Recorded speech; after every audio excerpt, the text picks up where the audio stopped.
بسم اللہ الرحمن الرحیم. In the name of Allah, the Beneficent, the Merciful. السلام علیکم ورحمۃ اللہ وبرکاتہ. اعوذ باللہ من الشیطان الرجیم. بسم اللہ الرحمن الرحیم.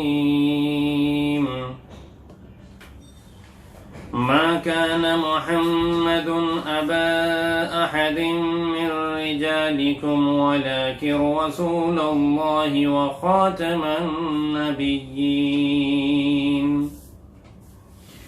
وكان الله بكل شيء عليما. صدق الله العظيم.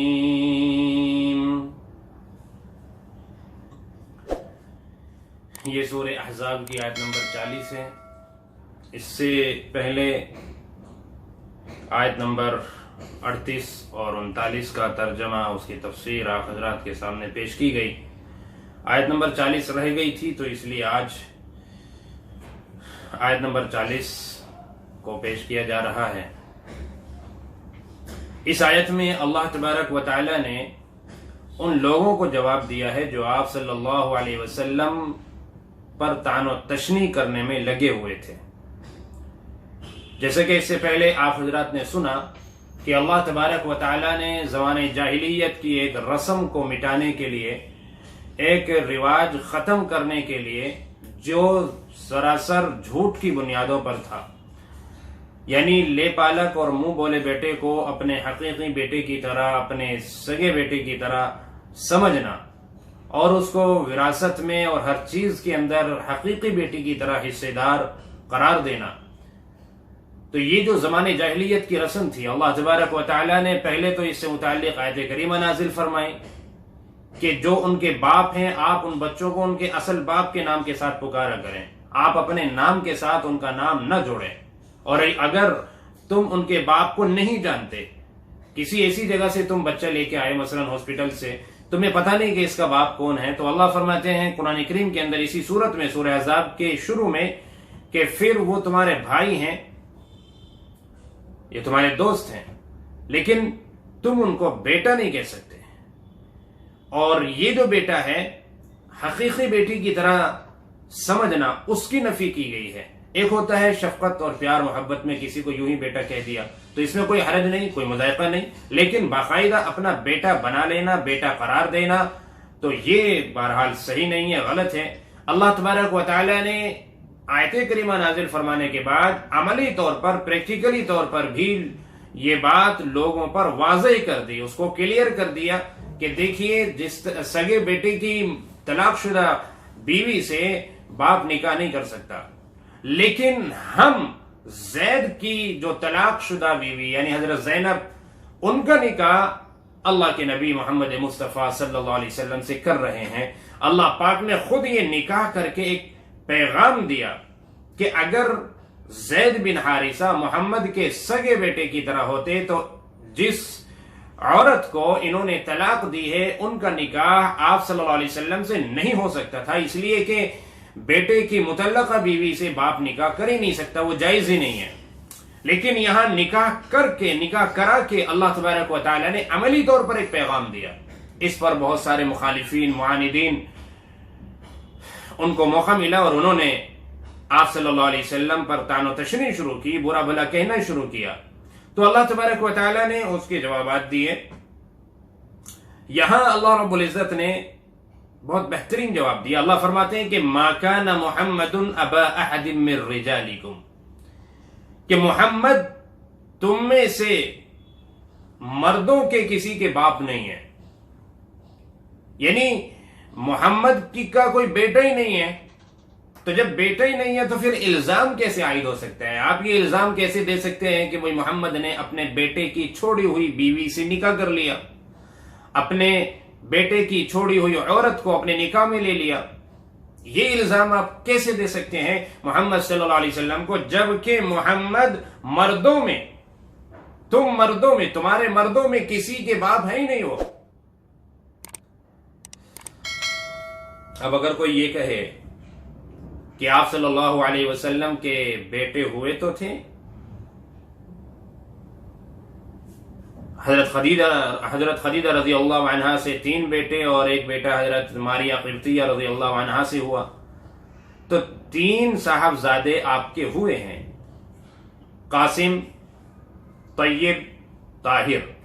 یہ تینوں بیٹے حضرت خدیجہ الکبریٰ رضی اللہ عنہا سے ہیں، اور ایک بیٹے، ایک آپ کے صاحبزادے محترم حضرت ابراہیم رضی اللہ عنہ، وہ حضرت ماریہ قبطیہ رضی اللہ عنہا سے ہوئے۔ تو یہ 4 بیٹے آپ کے ہوئے، لیکن یہ چاروں کے چاروں بچپن میں فوت ہو گئے۔ یہ ابھی رجال نہیں بنے تھے، کیونکہ عمر کے لحاظ سے الگ الگ نام ہوتا ہے نا۔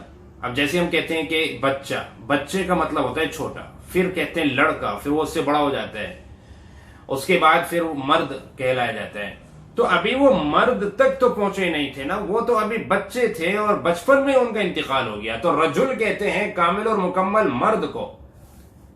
عربی میں بھی مختلف نام ہیں اسی طرح عمر کے لحاظ سے۔ چھوٹا بچہ ہے وہ طفل ہے، پھر وہ بڑا ہوتا ہے لڑکا ہوتا ہے تو وہ ولد ہو جاتا ہے، تو پھر وہ رجل ہوتا ہے جب وہ مکمل مرد ہوتا ہے۔ تو اللہ تبارک و تعالیٰ نے مردوں کی نفی کی ہے۔ زید بن حارثہ مکمل مرد ہیں، بالغ ہو چکے ہیں، وہ نابالغ نہیں ہیں۔ لہذا معلوم یہ ہوا کہ بالغ مردوں میں آپ صلی اللہ علیہ وسلم کسی کے باپ نہیں ہیں۔ جب کوئی آپ کا جوان بیٹا نہیں ہے تو پھر یہ کیسے کوئی تانا دے سکتا ہے کہ اپنے بیٹے کی طلاق دی ہوئی عورت سے آپ صلی اللہ علیہ وسلم نے نکاح کر لیا؟ یہ تانا بالکل بے بنیاد ہے، یہ ساری باتیں بے بنیاد ہیں۔ اب اگر کوئی یہ کہے کہ مردوں، جب آپ کا کوئی بیٹا نہیں اور مردوں میں آپ کسی کے باپ نہیں ہیں، تو اس کا مطلب تو پھر آپ نبی اور رسول بھی نہیں ہیں، اس لیے کہ ہر نبی اور رسول وہ اپنی امت کا روحانی باپ ہوتا ہے۔ ہر نبی اور رسول اپنی امت کا روحانی باپ ہوتا ہے، اور امت جو ہے وہ روحانی اولاد کی طرح ہوتی ہے۔ تو لہذا اس سے یہ لازم آیا کہ آپ رسول بھی نہیں، نبی بھی نہیں۔ اللہ تبارک و تعالی نے اسی لیے اگلا جملہ یہ ارشاد فرمایا کہ وَلَكِنْ رسول اللہ، لیکن آپ اللہ کے رسول ہیں، وَخَاتَمَ النَّبِيِّينَ، اور خاتم النبیین ہیں، یعنی نبوت کے سلسلے کو ختم کرنے والے ہیں۔ تو آپ اللہ کے رسول تو ہیں، اللہ کے نبی اور پیغمبر بھی ہیں، لیکن آپ حقیقی باپ کسی کے نہیں ہیں۔ روحانی باپ ہیں لیکن حقیقی باپ آپ کسی کے نہیں ہیں، نسبی باپ آپ کسی کے نہیں ہیں۔ مردوں میں، عورتوں میں تو ہوئے ہیں، آپ کی صاحبزادیاں حضرت زینب، حضرت کلثوم، حضرت رقیہ، اور آپ کی بیٹی حضرت فاطمہ الزہرا رضی اللہ عنہا، تو یہ آپ کی صاحبزادیاں ہوئی ہیں۔ تو نساء میں، عورتوں میں تو ہیں، لیکن مردوں میں آپ کسی کے باپ نہیں ہیں۔ وَلَكِنْ رسول اللہ، لیکن آپ اللہ کے رسول ہیں، اللہ کے پیغمبر ہیں، اللہ کے نبی ہیں، نبوت کے سلسلے کو ختم کرنے کے لیے آپ آئے۔ یہاں جو اللہ تبارک و تعالیٰ نے فرمایا کہ آپ خاتم النبیین ہیں، اس میں بھی اشارتاً یہ جواب اللہ کی طرف سے ہو جاتا ہے کہ اگر آپ کے بعد نبوت کا سلسلہ باقی رہتا تو ہم آپ کو کوئی ایسی اولاد دیتے، کوئی بیٹا آپ کا باقی رہتا، وہ بڑا ہوتا، پھر ہم اس کو نبی بناتے۔ لیکن چونکہ نبوت کا سلسلہ ختم ہے آپ کے اوپر، اس لیے اللہ پاک نے آپ کو جو نر اولاد دیے ہیں، جو لڑکے دیے ہیں بیٹے، اللہ نے وہ بالغ نہیں ہونے دیے، وہ بچپن میں اللہ پاک نے اپنے پاس بلا لیے، اس لیے کہ نبوت کا سلسلہ اب چلنا نہیں ہے، نبوت کا سلسلہ ختم ہونا ہے۔ بنی اسرائیل کے اندر آپ دیکھیے، یعقوب علیہ السلام ابراہیم علیہ السلام کے پوتے ہوتے ہیں، تو کس طریقے سے یہ نبوت کا سلسلہ چلتا ہے۔ حضرت ابراہیم علیہ السلام اللہ کے نبی اور پیغمبر، ان کے بیٹے حضرت اسحاق اللہ کے نبی پیغمبر، ان کے بیٹے یعقوب اللہ کے نبی پیغمبر، ان کے بیٹے یوسف اللہ کے نبی پیغمبر۔ ایسے ہی اگر اللہ تبارک و تعالیٰ کو نبوت کا سلسلہ جاری رکھنا ہوتا تو آپ کو بھی کوئی ایسا بیٹا دیتے جو بالغ ہوتا، نبوت کے قابل ہوتا، پھر اللہ اس کو نبی بناتے۔ لیکن نہیں، اللہ رب العزت نے اس لیے آپ کے تم چاروں بیٹوں کو بچپن میں ہی بلا لیا. تو مردوں میں آپ کسی کے باپ نہیں ہیں, آپ نسبی باپ نہیں ہیں, روحانی باپ ہیں, اللہ کے نبی ہیں, رسول ہیں, پیغمبر ہیں. نبی اور رسول میں نے پہلے فرق بتایا تھا, آپ کو یاد ہوگا کہ رسول اسے کہتے ہیں کہ جو نبی بھی ہیں, نبی ہے وہ اللہ کی طرف سے پیغمبر بنا دیے گئے ہیں وہ, لیکن ان کو الگ سے کوئی شریعت بھی اللہ نے دی ہے تو وہ رسول ہے. کوئی آسمانی کتاب دی, کوئی صحیفہ دیا, نئے احکامات دیے, نئے قوانین دیے. اور نبی جو ہوتا ہے, جو رسول نہیں ہوتا, صرف نبی ہوتا ہے, تو وہ پیغمبر تو ہے اللہ کی طرف سے, مکلف ہے اس بات کہ وہ دعوت دے لوگوں کو, کفر سے نکالیں, تبلیغ کریں, لیکن نئی شریعت ان کو نہیں دی جاتی بلکہ سابقہ اور پچھلی شریعت کے مطابق, پچھلی آسمانی کتاب اور صحیفے کے مطابق ہی وہ دعوت دیتے ہیں, لوگوں کی اصلاح کرتے ہیں. تو نبی اور رسول میں فرق یہ ہو گیا, نبی کو کوئی نئی شریعت نہیں ملتی جبکہ رسول کو نئی شریعت ملتی ہے. تو 313 رسول ہوئے, اور ان 313 رسولوں میں 4 رسول بڑے ہوئے ہیں جن کو بڑی آسمانی کتابیں دی گئی ہیں. داؤد علیہ السلام اللہ نے زبور عطا فرمائی, عیسیٰ علیہ السلام اللہ نے انجیل عطا فرمائی, موسیٰ علیہ السلام اللہ نے تورات عطا فرمائی, اور آقا جناب رسول اللہ صلی اللہ علیہ وسلم اللہ پاک نے قرآن کریم آپ کو عنایت فرمایا. تو 4 بڑے رسول ہوئے. تو آپ رسول بھی ہیں اور نبی بھی ہیں, اور نبوت کے سلسلے کو ختم کرنے والے ہیں. اللہ تبارک و تعالیٰ نے آپ پر نبوت کے سلسلے کو ختم کر دیا. ایک حدیث کے اندر اللہ کے نبی صلی اللہ علیہ وسلم نے ارشاد فرمایا کہ میری اور پچھلے نبیوں کی مثال کچھ اس طرح کی ہے کہ جیسے کوئی مکان تعمیر کیا گیا ہو, بڑا خوبصورت مکان ہے, عالیشان مکان ہے, اور لوگ دیکھنے کے لیے اسے آ رہے ہیں. دیکھنے والے کہہ رہے ہیں کہ واقعی کیا خوب مکان بنایا گیا ہے, لیکن اس میں ایک اینٹ کی جگہ خالی ہے, اور وہ دیکھنے والے کہہ رہے ہیں کاش کہ یہ اینٹ کی جگہ بھی خالی نہ ہوتی, یہ بھی بھری ہوئی ہوتی تو کتنا اچھا ہوتا. آپ نے فرمایا کہ وہ آخری اینٹ میں ہی ہوں, میں نے اس تعمیر کو مکمل کر دیا, اب کوئی نبی میرے بعد آنے والا نہیں ہے. خاتم کے معنی مہر لگانے کے آتے ہیں. جیسے آپ کوئی چیز لکھتے ہیں, آپ لیٹر لکھتے ہیں, لاسٹ میں مہر لگا دیتے ہیں, یہ اینڈ ہو گیا, اب اس کے بعد کوئی اور تحریر نہیں ہے ان کی طرف سے, جنہوں نے یہ لکھا ہے وہ مہر ان کی لگ چکی ہے. ایسے ہی آپ صلی اللہ علیہ وسلم نبوت کے سلسلے میں آخری نبی بنا کر بھیجے گئے ہیں, تو اب آپ کے بعد کوئی نبی پیغمبر آنے والا نہیں ہے. تو گویا کہ مہر لگ گئی ہے آپ کے آنے سے کہ اب کوئی نبی نہیں آئے گا.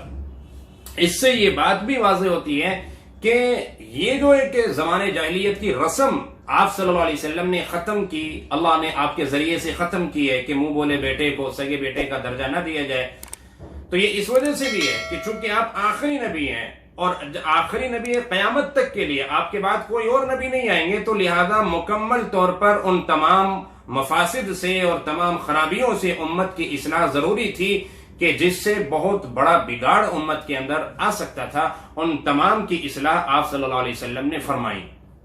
اس لیے کہ پچھلے نبی اور پیغمبر تو بے فکر ہوا کرتے تھے, اگر امت میں کوئی خرابی پیدا ہوگی, کوئی غلط رواج اگر اس میں امت کے اندر آئے گا, تو دوسرا کوئی نبی آ کر اصلاح کر دے گا. لیکن آپ کے بعد تو کوئی نبی نہیں آ سکتا. ہاں, آپ کے خلیفہ ہوں گے, آپ کے نائبین ہوں گے, جیسے کہ علماء کرام کو نائب کہا گیا ہے آپ کا, لیکن نبی بہرحال کوئی نہیں آئے گا. تو اس لیے آپ صلی اللہ علیہ وسلم کے ذریعے اللہ پاک نے پہلے ہی اس کی اصلاح کر دی, اس رسم کو ختم کر دیا گیا, اور یہ اعلان کر دیا گیا کہ منہ بولے بیٹے کو کسی بھی حال میں حقیقی بیٹے کا درجہ نہیں دیا جا سکتا. اب یہ آپ صلی اللہ علیہ وسلم جو خاتم النبیین ہیں, آپ کے بعد کوئی نبی نہیں آ سکتا, کوئی نبی نہیں آئے گا. لہذا ہمارا ایمان اور ہر مومن کا ایمان اور یقین یہ ہونا ضروری ہے کہ آپ اللہ کے نبی ہیں, آخری نبی ہیں. ہم جو کلمہ پڑھتے ہیں نا, لا الہ الا اللہ محمد رسول اللہ صلی اللہ علیہ وسلم, اللہ کے سوا کوئی معبود نہیں, اور محمد صلی اللہ علیہ وسلم اللہ کے رسول ہیں, تو اللہ کے رسول ہیں, یہ عقیدہ ہمارا بالکل ٹھیک ہے. لیکن اس کے ساتھ یہ بھی عقیدہ رکھنا ضروری ہوگا کہ کوئی بھی نبی آپ کے بعد نہیں آئے گا, آپ آخری نبی ہیں. اگرچہ اس امت میں بہت سے جھوٹی نبوت کا دعویٰ کرنے والے پیدا ہوئے ہیں اور آئندہ بھی ہوتے رہیں گے. ایک روایت میں تو آیا ہے, آپ صلی اللہ علیہ وسلم نے فرمایا کہ 40 جھوٹے مدعی میرے بعد پیدا ہوں گے جو نبوت کا دعویٰ کریں گے. 40 جھوٹے مدعی. آپ کی موجودگی میں بھی جھوٹی نبوت کے مدعی پیدا ہوئے. یمن کے اندر اسود عنسی اس نے نبوت کا دعویٰ کیا، یمامہ کے اندر مسیلمہ کذاب نے نبوت کا دعویٰ کیا، ابھی ماضی قریب میں غلام احمد قادیانی نے نبوت کا دعویٰ کیا، اور یہ سلسلہ ابھی رہے گا جب تک کانا دجال نہ آ جائے۔ دجال کے آنے تک جھوٹے نبیوں کا اور جھوٹے دعویٰ کرنے والوں کا سلسلہ رہے گا، لیکن اللہ تبارک و تعالیٰ نے یہاں قرآن کریم کے اندر اس بات کو کلیئر کر دیا کہ کوئی نبی آپ کے بعد نہیں آئے گا، آپ آخری نبی ہیں۔ اگر کوئی نبوت کا دعویٰ کرتا ہے آپ آنکھ بند کر کے اس کا انکار کر دیں۔ اگر آپ نے کسی اور کی نبوت کو تسلیم کر لیا تو گویا کہ آپ نے قرآن کریم کا انکار کر دیا، آپ کے آخری نبی ہونے کا انکار کر دیا، جس کی وجہ سے ایمان ختم اور کفر کے اندر مبتلا ہو گئے۔ تو کبھی بھی یہ عقیدہ نہیں ہونا چاہیے کہ کوئی اور نبی بھی آپ کے بعد ہو سکتا ہے۔ اگر کوئی یہ کہے کہ عیسیٰ علیہ السلام تو آئیں گے، خود آپ صلی اللہ علیہ وسلم نے اس کی بشارت دی ہے، قرآن کریم کے اندر اس کا ذکر کیا گیا۔ بے شک عیسیٰ علیہ السلام اخیر میں آئیں گے اس امت کے اندر، لیکن نبی کی حیثیت سے نہیں آئیں گے۔ آپ اپنے وقت میں نبی تھے لیکن اب نبی کی حیثیت سے نہیں آئیں گے، بلکہ آپ قرآن کریم کے مطابق عمل کریں گے اور لوگوں کی اصلاح بھی اس شریعت کے مطابق ہی کریں گے، آپ انجیل اور بائبل کے مطابق نہیں کریں گے۔ اور اب یہ سوال پیدا ہوتا ہے تو کیا آپ امتی بن کر آئیں گے؟ امتی بھی بن کے نہیں آئیں گے۔